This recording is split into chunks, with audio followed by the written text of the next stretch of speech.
Қайырлы күн бәріңізге. Сіздің туған айыңыз өзіңіз жайлы не дейді? Соңына дейін тыңдап, өз мінезіңіз айыңызға сәйкес келеді ме қараңыз.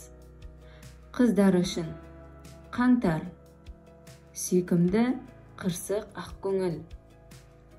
Ақпан, тартымды, ашық, шыншыл адамдар. Наурыз айы, адал, ақкөңіл және нәзік жандылар. Сәуір, әдемі, мақтаншақ, бірақ қарапайым адамдар. Мамыр айы, ақкөңіл, байсалды, өте сабырлы жандар. Маусым айы, төзімді, сүйкімді, аңғал адамдар. Шілде айы, сезімтал, ақкөңіл және кішіпейіл. Тамыз айы, тәкаппар, әдемі, сондай-ақ ақылды жандар. Қыркүйек, сабырлы, ерке және адал адамдар. Қазан айы, көңілді, ашық жарқын, әдемі жандар. Қараша, төзімді, бір беткей және тартымды.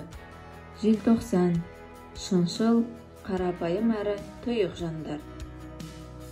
Ұлдар үшін қаңтар айы, адал, тұрақты жандар. Ақпан, қарапайым, сөзіне берік, шыншыл жандар. Наурыз айы, қайсар, сөзінде тұратын, ашық жандар. Сәуір айы, төзімді, сабырлы, өте батыл жандар. Мамыр, тұрақты, өзінше, бірақ ақылды жандар. Маусым, қайратты, бәле іздегіш жандар. Шілде айы, адал және де өте арманшыл жандар.